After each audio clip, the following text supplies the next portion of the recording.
ശ്രീമതി നുസ്രത് ജഹാൻ. അതാണ് നമ്മൾ പറഞ്ഞു വരുന്നത്. വളരെ പുരോഗമനവാദം പുറമേ പറയുന്ന ആളുകൾ തന്നെയാണ് ഈ കറുത്ത ദിനം എന്നൊക്കെ പറഞ്ഞുകൊണ്ട് ഈ ദിവസത്തെ വിശേഷിപ്പിക്കാൻ ഒരുങ്ങുന്നത്.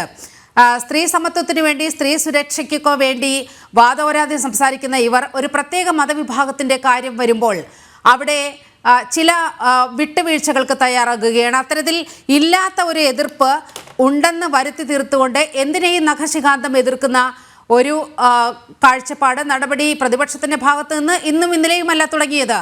മുത്തലാഖ് ബില്ലിന്റെ സമയത്ത് പോലും നമ്മൾ കണ്ടതാണ് എത്ര വലിയ പ്രതിഷേധമാണ് പാർലമെന്റിൽ അലയടിച്ചത്. അതെ, പാർലമെന്റിൽ അലയടിച്ചെങ്കിലും മുസ്ലിം ലീഗിന്റെ 2 MP അന്ന് അവിടെ വന്നില്ലല്ലോ.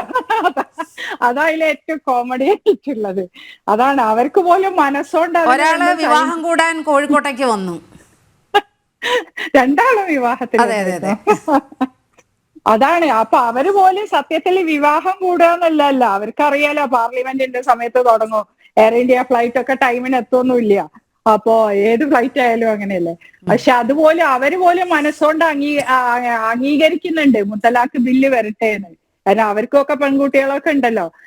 ഇന്നലെ ഇപ്പൊ നമ്മൾ കണ്ടു, ഇവിടെ ഒരു ഇമാമ് കോട്ടയത്ത് കരുനാഗപ്പള്ളിയിൽ ഒരു ഇമാമിനെ നല്ല റിമാൻഡ് ചെയ്തു. എന്തിനാ അത്? ഫോണിലൂടെ മുത്തലാഖ് ചൊല്ലി. 20 വയസ്സുകാരിനെ 2ാമത് കല്യാണം കഴിച്ച് ഭാര്യ അറിഞ്ഞ് ഫോണിലൂടെ മുത്തലാഖില്ലേ റിമാൻഡ് ചെയ്തു. പണ്ടാണെങ്കിൽ എന്തെങ്കിലും ചെയ്യാൻ പറ്റുമോ? ഒന്നുമില്ല, അവൻ പോയി കെട്ടു, അത്രയേ ഉള്ളൂ. ഒന്നും ചെയ്യാൻ കഴിയില്ല. ഇപ്പൊ അറ്റ്ലീസ്റ്റ് ഇങ്ങനെ ഒരു നിയമം ഉള്ളതുകൊണ്ട് കുറച്ച് ആൾക്കാരെങ്കിലും പേടിക്കല്ലോ. കുറച്ച് മാന്യമര്യാദയായിട്ട് ജീവിക്കാൻ ആഗ്രഹമുള്ളവരുണ്ടാവുമല്ലോ. അറിയാതെ അവര് പഠിച്ചത് അവര് ചൊല്ലിപ്പോവെങ്കിലും ഇത് വന്നു പോകുമ്പോ ഒരു രക്ഷയില്ല. അപ്പൊ ഇതേപോലുള്ള കാര്യങ്ങൾ ജനങ്ങളിൽ നടപ്പാക്കുമ്പോ പെണ്ണുങ്ങൾക്ക് സ്വാതന്ത്ര്യം എന്നുള്ള ഇവർക്ക് അംഗീകരിക്കാൻ കഴിയാത്തൊരു കാര്യമാണ്. അതാണ് ഇപ്പൊ പഠിക്കാൻ വിട്ട് നമ്മളെ കാലത്ത്, ഇപ്പൊ എന്റെയൊക്കെ കാലത്ത്, ഞാൻ സ്കൂളിൽ പഠിച്ച കാലത്ത് എന്റെ പ്രായത്തിലുള്ള ഒരാളും ജോലിയിലില്ല എന്റെ നാട്ടിൽ നിന്നോ എന്റെ കുടുംബത്തിൽ നിന്നോ. അറിയോ നിങ്ങൾക്ക്? കാരണം അതെന്താ വെച്ചാൽ അന്ന് ഇംഗ്ലീഷ് പഠിക്കുക പറഞ്ഞാൽ ഹറാമാ, ഷെയ്ത്താന്റെ ഭാഷയാണ് പഠിക്കണത് പറഞ്ഞ് ഞാനൊക്കെ കോൺവെന്റ് സ്കൂളിൽ പോകുമ്പോ എന്റെ അനിയത്തിമാരും അന്ന് ഞങ്ങൾ എത്ര എതിർപ്പുകൾ. 1 മണിക്കൂർ ദൂരമുള്ള ബസ്സിൽ വന്ന് മാവൂരുന്ന് കോഴിക്കോട് സിറ്റിയിലെത്തിയിട്ട് വേണം സിറ്റിയിലെ അടുത്ത് ചേവായൂർ പറയുന്ന കോൺവെന്റ് സ്കൂളിൽ വരിക. അത് ഹാഫ് സ്കേർട്ട്. അന്നൊന്നും ഇവര് പറയുന്ന ഡ്രസ് കോഡൊന്നും പറഞ്ഞ് ഒരു കോൺവെന്റിലും ആരും ബഹളം വെക്കാൻ പോയില്ല. ക്രിസ്ത്യൻ സ്കൂളിൽ പോകുക, അവിടുത്തെ ചിട്ട സ്വീകരിക്കാൻ തയ്യാറുള്ള രക്ഷിതാക്കൾ മാത്രമേ വിടുകയുള്ളൂ. എന്റെ രക്ഷിതാക്കൾക്ക് ഞങ്ങളെ പഠിക്കണം എന്നുള്ളതുകൊണ്ട് ഹാഫ് പാവാട ഇട്ട് പോയാലും 10ാം ക്ലാസ് വരെ അവിടെ പഠിക്കണം. ഹാഫുമല്ല, മിനി സ്കേർട്ട്, പിന്നെ ലൈൻ ബസ്സില്. അപ്പൊ ആ കാലത്തെ ഒരു ഇംഗ്ലീഷ് വിദ്യാഭ്യാസം മലബാറിൽ എത്ര പേർക്ക് കിട്ടിയിട്ടുണ്ട് നമ്മളെ ഏജിലുള്ള എന്നുള്ളത് നോക്കിയാൽ നിങ്ങൾക്ക് അറിയാൻ പറ്റും. ആരും ഉണ്ടാവില്ല. സിറ്റികളിലൊക്കെ ഉണ്ടായോ അങ്ങനത്തെ കുടുംബങ്ങളിൽ മാത്രമേ ഉള്ളൂ പിന്നെ കോളേജുകളിൽ പോയത്. അപ്പൊ എല്ലാത്തിനും എതിർപ്പ് പറഞ്ഞാണ് പെൺകുട്ടികളെ സൈഡാക്കി. അവർക്കൊക്കെ ഇപ്പൊ എന്തൊരു സങ്കടം ഉണ്ടറിയാം. അപ്പൊ ഇപ്പൊ അവരെല്ലാം എല്ലാവർക്കും അത് അവരെ മക്കളൊക്കെ പഠിക്കുന്നുണ്ട്. മക്കള് പഠിച്ചു ഏകദേശമൊക്കെ, ഇംഗ്ലീഷ് പഠിച്ചില്ലെങ്കിലും. അങ്ങനെ ആ കാലത്ത് 14 വയസ്സിൽ കല്യാണം കഴിച്ച് അങ്ങനെ കുട്ടികളായി ഒക്കെ ഉള്ള ആൾക്കാരാ. അപ്പൊ ഈ ഒരു വ്യത്യാസം രാജ്യത്ത് വരാണ്ടിരുന്നെങ്കിൽ ഇവരൊക്കെ എല്ലാരും മനസ്സുകൊണ്ട് ഇത് ആക്കുന്നുണ്ട്. കാരണം മതം എന്ന് പറയുന്നത് ഇതൊന്നും അല്ലല്ലോ. ശരീഅത്ത് നിയമം നടപ്പാക്കേണ്ട ആവശ്യം ഡെമോക്രസി ഇല്ല. അതിനേക്കാളും ഏറ്റവും സുന്ദരമായ ഇതാണല്ലോ നമ്മളെ ഭരണഘടന. അതന്നെയല്ലേ ഇവര് ഉയർത്തി പിടിച്ചോണ്ട് നടക്കുന്നത്. ആ ഭരണഘടന ഒരിക്കൽ പോലും ഇവര് വായിച്ചു നോക്കിയിട്ടില്ല. അയാളുടെ രാഹുൽ ഗാന്ധിന്റെ അമ്മൂമ്മ 26 മുത്തശ്ശനും കൂടി 26 തവണ ചേഞ്ച് ആയ ഭരണഘടനേനെയാണ് ഇപ്പൊ ഇവർ ഈ പറയുന്നത്. പക്ഷെ കാലാനുസരണം എല്ലാവർക്കും ഒരേ നീതി ഇല്ലാതെ എങ്ങനെ ചെയ്യാൻ പറ്റുക എല്ലാ കാര്യങ്ങളും? നമുക്ക് മാത്രം സ്വത്തവകാശത്തില് അത് നമുക്ക് കോടതി പോയാൽ കോടതി പറയില്ലേ നിങ്ങൾ ഇസ്ലാമിക രീതി അനുസരിച്ച് നിങ്ങൾക്ക് കിട്ടും. കോടതിക്ക് ഒന്നും ചെയ്യാൻ പറ്റൂല നമ്മളെ സ്വത്തവകാശത്തില്. അപ്പൊ ഇതിനൊക്കെ ഈ നാട്ടിലൊരു നിയമം വേണ്ടേ? ഇവിടെ ഇപ്പൊ ഏറ്റവും അധികം 24 കോടിയോളം മുസ്ലിങ്ങളുണ്ട്. അതിൽ പകുതി സ്ത്രീകളാ 24 കോടിയില് കണക്ക് പ്രകാരം. അപ്പൊ ഇവർക്ക് എന്താ ഇത് വേണ്ടേ? അപ്പൊ ഇവര് ചീത്ത വിളിക്കാന്നുള്ളത് ഒരു വലിയ ഇതായിട്ട് എല്ലാത്തിനെയും എതിർക്കുക, നഖശിഖാന്ത എതിർത്ത് ഇതിലേക്ക് വരിക. പിന്നെ എന്ത് ചെയ്താലും എങ്ങനെയെങ്കിലും മോദീനെ ഒന്ന് താഴെയിറക്കുക, BJP ഗവൺമെന്റിനെ താഴെയിറക്കുക. ഇത്ര മാത്രമേ ഇവരെ അജണ്ട ഉള്ളൂ. യെസ്, ആ അജണ്ടയാണ് എല്ലാ കാര്യങ്ങളിലും. പാവപ്പെട്ട മുസ്ലിം സ്ത്രീകൾക്ക് അങ്ങേയറ്റം ഗുണകരമാകുന്ന നിയമങ്ങളാണെങ്കിൽ പോലും ആ ഒരു അജണ്ട മാത്രമാണ് ഈ പ്രതിപക്ഷത്തെ ഭരിക്കുന്നത് എന്ന് വേണം കരുതാൻ. ശ്രീ ഉല്ലാസ് ബാബു, അങ്ങക്ക് കേൾക്കാമോ? എന്തിനാണ് ഈ പ്രതിപക്ഷം ഇതിനെയും എതിർക്കുന്നത്, ഈ ഏക സിവിൽ കോഡിനെയും? അതുപോലെ ഇപ്പോൾ JPCയുടെ ഇന്ന് JPC റിപ്പോർട്ട് അംഗീകരിക്കുന്ന ഒരു സാഹചര്യമൊക്കെ ഉണ്ടായി. ഇതിനെയെല്ലാം കണ്ണടച്ചുകൊണ്ട് എതിർക്കുകയാണ് ചെയ്യുന്നത്. ഇപ്പോൾ നുസ്രത് ജഹാൻ ചൂണ്ടിക്കാണിച്ചതുപോലെ മോദിയും BJPയും കൊണ്ടുവരുന്നു എന്നതുകൊണ്ട് മാത്രം ഇതിനെയെല്ലാം നഖശിഖാന്തം എതിർക്കുക എന്നൊരു നിലപാടിലേക്ക് രാജ്യത്തെ പ്രതിപക്ഷം എത്തുകയില്ലേ ഈ ഘട്ടത്തിലും? അതിന് ആര് വില വെക്കുന്നു എന്നുള്ളതാണ് ആദ്യത്തെ ചോദ്യം. രണ്ട്, ഒരു പ്രതിപക്ഷം എന്ന് പറയപ്പെടുന്ന ഒരു സംവിധാനത്തിന്റെ ഉത്തരവാദിത്വം എന്ന് പറയപ്പെടുന്നത് ഭരണപക്ഷം എന്ത് ചെയ്താലും അതിനെ എതിർക്കുക എന്ന് പറയപ്പെടുന്നതല്ല. അതിൻ്റെ ന്യായങ്ങൾ കൃത്യമായി മനസ്സിലാക്കുകയും അംഗീകരിക്കേണ്ടവ അംഗീകരിക്കുകയും പ്രതികരിക്കേണ്ടവ പ്രതികരിക്കുകയും എതിർക്കേണ്ടവ എതിർക്കുകയും ചെയ്യുമ്പോഴാണ് ജനാധിപത്യത്തിൽ മനോഹരങ്ങളായിട്ടുള്ള തീരുമാനങ്ങൾ വരുള്ളൂ. അതിന് ഈ ജനാധിപത്യ ബോധം വേണ്ടവർക്ക്, രാഹുൽ എന്ന് പറയപ്പെടുന്ന ആ വ്യക്തിക്ക് ഏത് ബോധമാണ് ഉള്ളത് എന്ന് ഞാനിപ്പോൾ പറയുന്നില്ല. നിങ്ങളൊരു കാര്യം മനസ്സിലാക്കണം. എങ്ങനെയാണ് ഈ ഉത്തരാഖണ്ഡിൽ ഇതൊരു തീരുമാനമായി വന്നത്? ഇത് സമത്വത്തിലേക്കുള്ള ഒരു ധീരമായിട്ടുള്ള നീക്കമാണ്. എന്ന് പറഞ്ഞാൽ വിവിധ വ്യക്തി നിയമങ്ങളുടെ വിവേചനപരമായ സ്വഭാവത്തിൽ നിന്ന്, ഐ റിപ്പീറ്റ്, വ്യക്തി നിയമങ്ങളുടെ വിവേചനപരമായ സ്വഭാവത്തിൽ നിന്ന് ഒരു ഏകീകൃത മതേതരത്വ സാംസ്കാരിക സാമൂഹിക നൈതികത ഉൾക്കൊള്ളുന്ന ഒരു രീതിയിലേക്ക് കൃത്യമായിട്ടുള്ള ഒരു ചുവടുവെപ്പാണ് ഇന്ന് സർക്കാർ എടുത്തത്. അത് എല്ലാ കമ്മ്യൂണിറ്റികൾക്കും അതേപോലെ തുല്യമായിട്ടുള്ള സാധുവായിട്ടുള്ള ന്യായവും മതേതരപരമായ നിലപാടുകളും എല്ലാ കമ്മ്യൂണിറ്റികൾക്കും ഉറപ്പുവരുത്തുന്നു. അതിൽ ഒന്ന് രണ്ട് സംവിധാനങ്ങളെ മാത്രം മാറ്റി നിർത്തിയിരിക്കുന്നു. അത് പിന്നോക്കത്തിൽ നിന്ന് പിന്നോക്കത്തിലായിട്ടുള്ള ആളുകളെ ഉയർത്തിക്കൊണ്ടുവരേണ്ട ബാധ്യതയുള്ളത് കൊണ്ട് മാത്രം ചില മാറ്റങ്ങൾ അതിനകത്ത് രണ്ട് സംവിധാനങ്ങളിൽ ഉണ്ടായിരിക്കുന്നത്. ഇത് എങ്ങനെയാണ് ഒരു സർക്കാർ ഈ തീരുമാനത്തിലേക്ക് എത്തുന്നത്?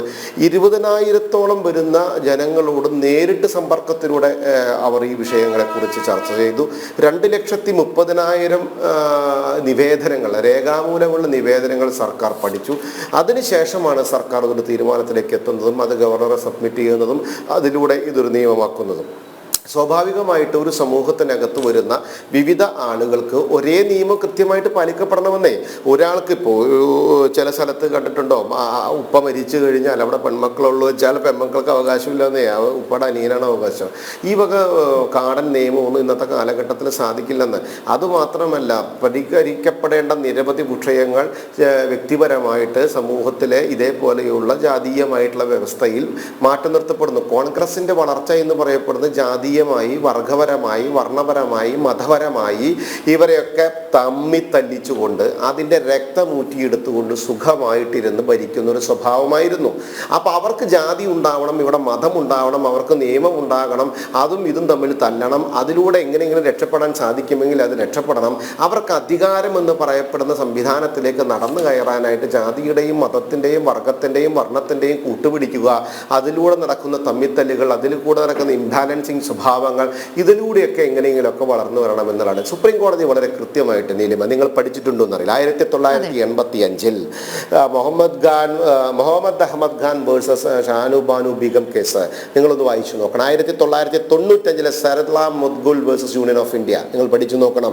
1996 പന്നാലാൽ ബൻസിലാൽ പട്ടേൽ വേഴ്സസ് ആന്ധ്രാപ്രദേശ് അത് നിങ്ങൾ പഠിച്ചു. 2003 John Vallamattom versus Union of India, 2013 Lily Thomas case.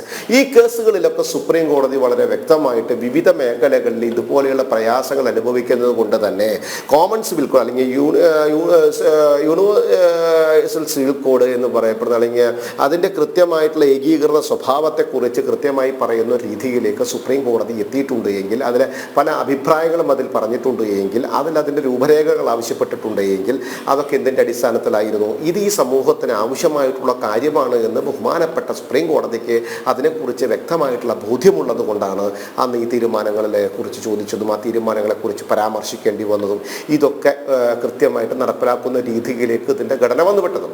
അവിടെ നമ്മൾ അതിനകത്ത് എതിർത്തത് കൊണ്ടോ അല്ലെങ്കിൽ അതിനെ കറുത്ത ദിനമായി കണ്ടതുകൊണ്ടോ, കറുത്ത ദിനമാണെന്നേ കോൺഗ്രസിന്റെ പ്രതിപക്ഷ സംവിധാനത്തിന് ഇതൊരു കറുത്ത ദിനം. കാരണം ഇനി 25 കൊല്ലം കഴിഞ്ഞാലും അവര് അധികാരത്തിൽ ഇന്ത്യ മഹാരാജ്യത്ത് വരില്ല എന്നുള്ള അവരുടെ തിരിച്ചറിവിലേക്കുള്ള ഒരു ദിനമായതുകൊണ്ട് തന്നെ ഇതിനെ അവർ ഒരു കറുത്ത ദിനമായിട്ട് ഇതിനെ കാണും. അത് അവരുടെ രാഷ്ട്രീയമാണ്. ആ രാഷ്ട്രീയത്തിൽ അവരെന്താണുള്ളത്? ഇനി മുസ്ലിം വിഭാഗത്തിന്റെ അടുത്ത് ചെല്ലും. പണ്ട് CAA സമരം വന്നത് നീലിമയ്ക്ക് ഓർമ്മയുണ്ടാകും. CAA സമരം വന്ന സമയത്ത് ഇവരെന്താണ് അടിച്ചുവിട്ടത്? ഇവരിങ്ങനെ പള്ളിയിൽ വെള്ളിയാഴ്ച ജുമാ കഴിഞ്ഞ സമയത്ത് ഇങ്ങനെ കൂടുകയാണ്. എല്ലാവരും കൂട്ടുകയാണ്. കോൺഗ്രസിന്റെ MP അടക്കം നേതൃത്വത്തിൽ ഇങ്ങനെ കൂട്ടിയിട്ട് പല കോൺഗ്രസ്സുകാരും കമ്മ്യൂണിസ്റ്റുകാരും അതുപോലെ വിവിധ പ്രതിപക്ഷ സംഘടനകളൊക്കെ അതിനകത്തേക്ക് നുഴഞ്ഞു കയറി ഇങ്ങനെ തീരുമാനങ്ങൾ എടുക്കുക. എന്താ, മുസ്ലിം വിഭാഗക്കാരെ നിങ്ങൾ പെട്ടിയെടുത്തോളൂ, നരേന്ദ്രമോദിയും അമിത്ഷായും നിങ്ങളെ കെട്ടുകെട്ടിക്കാൻ പോകുന്നു, ഇന്ത്യ മഹാരാജ്യത്ത് നിങ്ങളെ പുറത്താക്കാൻ പോകുന്നു. അങ്ങനെ ഇവരെ റോട്ടിലേക്ക് ഇറക്കുന്നു, സമരം ചെയ്യുന്നു, മുദ്രാവാക്യം വിളിക്കുന്നു. മോഡിക്കെതിരെ, അമിത്ഷാക്കെതിരെ, ഇന്ത്യൻ ഭരണ സംവിധാനത്തിനെതിരെ, സർക്കാരിനെതിരെ എന്തെല്ലാം തട്ടിപ്പ് ഈ കോൺഗ്രസിന്റെ നേതൃത്വത്തിൽ വർഗീയ കൂട്ടായ്മകൾ ഉണ്ടാക്കി, വർഗീയ ആളുകളെ കൂട്ടുപിടിച്ച്, തീവ്രവാദ സ്വഭാവമുള്ളവരെ കൂട്ടുപിടിച്ച്, രാജ്യത്തിനെതിരായി പ്രവർത്തിക്കുന്നവരെ കൂട്ടുപിടിച്ച്, ഈ രാജ്യത്തിലെ രാഷ്ട്രീയവാദവും അതേപോലെ തന്നെ രാജകത്വവും അതേപോലെ തന്നെ മതചിന്തകളും കൂടുതൽ ഉണ്ടാക്കി ഈ നാടിനെ ഭിന്നമാക്കാൻ ഇവരെ ശ്രമിച്ചില്ലേ? അതിനെയൊക്കെ പുഷ്പം പോലെ BJP നേരിട്ടില്ലേ? എന്തുകൊണ്ടാണ് BJP നേരിട്ടത്? BJPക്ക് അറിയാമായിരുന്നു ആ അമെൻമെന്റ് ബില്ല് എന്ന് പറയപ്പെടുന്നത് ഇന്ത്യയിൽ ജനിച്ച്, ഇന്ത്യയിൽ വളർന്ന്, ഇന്ത്യയിൽ ജീവിക്കുന്ന ഒരു വ്യക്തിക്ക് പോലും ഒരു ദോഷവും വരാത്ത ബില്ലാണ് എന്നുള്ള ഉത്തമ ബോധ്യം ബഹുമാനരായിട്ടുള്ള ഇന്ത്യയുടെ സർക്കാരിന് അറിയാമായിരുന്നു. അതിന് നേതൃത്വം കൊടുക്കുന്ന നരേന്ദ്രമോദിജിക്കും അതുപോലെ തന്നെ കൃത്യമായിട്ട് അമിത്ഷാജിക്കും അറിയായിരുന്നത് കൊണ്ട് തന്നെ അവർ അതിലൊന്നും ഭയപ്പെട്ടില്ലല്ലോ, അതിലൊന്നും പകച്ചില്ലല്ലോ. അവസാനം കെട്ടും മൂടി തിരിച്ചു പോകേണ്ടി വന്നില്ലേ? ഇവർ പറഞ്ഞ കാര്യങ്ങളൊക്കെ പരിപൂർണമായി തെറ്റായിരുന്നുവെന്ന് ഇവർക്ക് സമ്മതിക്കേണ്ടി വന്നില്ലേ? അവിടെയാണ് നമ്മൾക്ക് ഇവരുടെ രാഷ്ട്രീയ ലാഭത്തിന് വേണ്ടിയിട്ട് ഇവർ മതങ്ങളെ ഉപയോഗിക്കുന്നത്. 2 വഖഫ് എന്ന് പറയപ്പെടുന്നത് എന്താണ്? ഈ വഖഫ് ഭൂമിയുമായി ബന്ധപ്പെട്ട് നമ്മളൊരു കാര്യം, നമ്മൾ ഇന്ത്യ മഹാരാജ്യത്താണ് ജീവിക്കുന്നത്, അതിൽ സംശയമില്ലാത്ത കാര്യമാണ്. ഇന്ത്യ മഹാരാജ്യത്ത് നമ്മൾ ജീവിക്കുമ്പോൾ ഇന്ത്യൻ ഭരണഘടനയും ഇന്ത്യയുടെ നീതിന്യായ സംവിധാനത്തെയും ബഹുമാനിച്ചുകൊണ്ട് തന്നെയാണ് നമ്മൾ മുന്നോട്ട് പോകേണ്ടത്. ആ ബഹുമാനിച്ച് മുന്നോട്ട് പോകുന്ന സമയത്ത് അവിടെ ഒരു സുപ്രഭാതത്തിൽ എനിക്കോ എൻ്റെ കുടുംബത്തിനോ നിങ്ങൾക്കോ നിങ്ങളുടെ കുടുംബത്തിനോ ഈ സമൂഹത്തിനോ അവൻ്റെ ഭൂമി, അവൻ്റെ ജീവിക്കാനുള്ള അവകാശം, അവൻ്റെ കയറിക്കിടക്കാനുള്ള അവകാശം, ഇതൊന്നും ഒരു സുപ്രഭാതത്തിൽ ഒരാൾ വന്ന് അടിച്ചുകൊണ്ടുപോകാൻ പറ്റില്ല. ആ അടിച്ചു കൊണ്ടുപോകാൻ പറ്റുന്നത് എന്തിൻ്റെ അടിസ്ഥാനത്തിലാണ്? രാഷ്ട്രീയ താല്പര്യത്തിൻ്റെ പുറത്ത് ചില വിഭാഗങ്ങളെ കൂടെ നിർത്താൻ ഇതൊരു ദൈവികമാണ്, ഇതൊരു മതപരമാണ് എന്ന് വരുത്തി തീർക്കാനുള്ള ഒരു ശ്രമമായിരുന്നു മൻമോഹൻ സിംഗിൻ്റെ കാലഘട്ടത്തിലും നരസിംഹറാവുവിൻ്റെ കാലഘട്ടത്തിലും ഒക്കെ വഖഫ് നിയമത്തിൽ നടത്തിയിട്ടുള്ള പ്രവർത്തനത്തിൻ്റെ ഭാഗമായിട്ടുണ്ടായിരുന്നത്. ഇതൊരു മുസ്ലിം വിശ്വാസത്തിൻ്റെ ഭാഗമാണ് എന്ന് വരുത്തി തീർക്കാനുള്ള ശ്രമം ഈ കോൺഗ്രസ് സർക്കാരുകൾ നടത്തി. അതിൻ്റെ പേരിൽ അവർക്ക് സകലവിധ ഗുണങ്ങളും ചെയ്തു കൊടുത്തു. അതിൻ്റെ പേരിൽ 10 വോട്ടും മേടിച്ച് അധികാരത്തിൽ വന്ന് ഈ സമൂഹത്തിനകത്ത് എന്ത് മോശത്തരം ചെയ്താലും അധികാരം കിട്ടിയാൽ മതി എന്ന് പറയപ്പെടുന്ന ഒരു ആറ്റിറ്റ്യൂഡ് രാഷ്ട്രീയത്തിലേക്ക് കോൺഗ്രസ് മാറി. വഖഫ് നിയമത്തിൽ വളരെ കൃത്യമായിട്ട് BJP എന്താ പറഞ്ഞത്? BJPയുടെ സർക്കാർ എന്താണ് നിലപാടെടുത്തത്? ഞങ്ങളുടെ പ്രഖ്യാപിതമായിട്ട് രാഷ്ട്രീയ നിലപാടായിരുന്നു തെരഞ്ഞെടുപ്പിനകത്ത്. ഞങ്ങൾ മറ്റേ കോമൺ സിവിൽ കോഡിൻ്റെ കാര്യത്തിലായിക്കോട്ടെ, ഞങ്ങൾ ഏകീകൃത നിയമ സംവിധാനത്തിൻ്റെ കാര്യത്തിലായാലും, ഞങ്ങൾ വഖഫിൻ്റെ കാര്യത്തിലാണെങ്കിലും ഞങ്ങൾ ഈ സമൂഹത്തിനോട് എന്തൊക്കെ ചെയ്യുമെന്നുള്ളത് കൃത്യമായി വിളിച്ചു പറഞ്ഞ അധികാരത്തിൽ വന്നവരാ. അത് ഞങ്ങൾ നടപ്പിലാക്കും. വഖഫ് ബൈ യൂസർ എന്ന് പറയപ്പെടുന്ന ഒരു കാണാൻ നിയമമുണ്ട്. അതെന്താ സംഭവം? നമ്മൾ വെറുതെ കുറേ പരത്തി സാഹിത്യ ഭാഷയിൽ പറഞ്ഞാൽ ജനങ്ങൾക്ക് മനസ്സിലാവണമെന്നല്ല. ഞാൻ കൃത്യമായിട്ട് നാടൻ തൃശ്ശൂർ ഭാഷയിൽ പറഞ്ഞുതരാം. ഞാൻ കാലത്ത് തൃശ്ശൂരത്ത് വടക്കുന്നാഥൻ മൈതാനത്തിലെ ഒരു 10 ദിവസം അല്ലെങ്കിൽ ഒരു 10 മാസം അടുപ്പിച്ച് കാലത്ത് ഞാനൊരു മുസ്ലിം ആണെങ്കിൽ ഞാൻ അവിടെ പോയിട്ട് നിസ്കരിച്ച് കഴിഞ്ഞാലേ ഞാൻ അതിൻ്റെ പുറത്ത് റൗണ്ടിൽ വന്നിട്ട് തിരിഞ്ഞെന്ന് എനിക്ക് പറയാം, ഞാൻ ഈ ഭൂമി വഖഫ് ചെയ്തിരിക്കുന്നു, വഖഫ് ബൈ യൂസറിൽ. അത് കൃത്യമായിട്ടൊരു ഉദാഹരണ സഹിതം ഞാൻ പറഞ്ഞു തന്നതാണ്. അങ്ങനെ ഒരാൾക്ക് അവർ ഉപയോഗിക്കുന്ന കാര്യങ്ങൾ അവർക്ക് ലീസിന് കൊടുത്തപ്പോൾ നീലിമയുടെ പറമ്പ് അല്ലെങ്കിൽ നീലിമയുടെ ഒരു കടമുറിക്ക് നീലിമ വാടകയ്ക്ക് വന്നു. ഞാൻ അവിടെ വാടക കച്ചവടം ചെയ്തു. എനിക്കത് മതിയാവുമ്പോൾ ഞാനത് വഖഫ് ചെയ്യാന്ന്. നല്ല തുകല്ലേ, എൻ്റെ കുടുംബത്തെ സ്വത്തൊന്നല്ലല്ലോ. അങ്ങനെ വഖഫ് ചെയ്യാൻ പറ്റില്ല. സ്ത്രീകൾക്ക് അവകാശമുള്ള ഭൂമിയെ വഖഫ് ചെയ്യുക, ഒറ്റകൾക്ക് കൊടുക്കില്ല. അത് പറ്റില്ല. ഒരു വിഭാഗത്തിൻ്റെ മാത്രമാക്കി വെച്ചിട്ട് ഇവർ കൈകാര്യം ചെയ്യുക, അത് നടപ്പിലാവില്ല. അപ്പം അതിനകത്ത് കൃത്യം പിന്നെ എന്താണ് ഇതിനകത്ത്? എൻ്റെ ഭൂമി നാളെ കാലത്ത് ഇത് വഖഫാണെന്ന് എഴുതി തന്നു പോയി ഞാൻ ഓടിപ്പോണ്ടത്, സർക്കാർ ഓടിപ്പോണ്ടത് എവിടേക്കാ? ഇവരുടെ അടുത്തേക്ക് തന്നെയാണെന്ന്. ഇത് അങ്ങനെ ട്രിബ്യൂണലിൽ മാത്രമേ ഈ പ്രശ്നം പരിഹരിക്കാൻ കഴിയുകയുള്ളൂ. അത് ഇതര മതസ്ഥരാണെങ്കിൽ ആ പ്രശ്നം പരിഹരിക്കുക പോലുമില്ല. അവിടെയാണ് ഭരണഘടനാപരമായിട്ടുള്ള അതിലേ ഒരിക്കലും വഖഫ് ബോർഡിലെ എന്നും പേര് ഒരേ ആൾക്കാരാ. അത് കണ്ടിട്ടുണ്ടോ ബോർഡില്? നമ്മളെ സ്റ്റേറ്റില് പ്രത്യേകിച്ച് കേരളത്തില് എന്നും വരിക മുസ്ലിം ലീഗിന്റെ നേതാക്കന്മാരാ. കമ്മ്യൂണിസ്റ്റ് ഭരിക്കുമ്പോ ഒക്കെ വരുമ്പോ എല്ലാം ഒരേ ആൾക്കാർ. അതിൽ ഒരു മാറ്റം വരണം എന്നുള്ളത് അതിലൊരു മാറ്റം വരണം എന്നതുകൊണ്ടാണ് വഖഫ് ഭേദഗതി ബില്ല് കൊണ്ടുവരാൻ പോകുന്നത് പോലും, അത് പ്രാവർത്തികമാക്കാൻ പോകുന്നത് പോലും.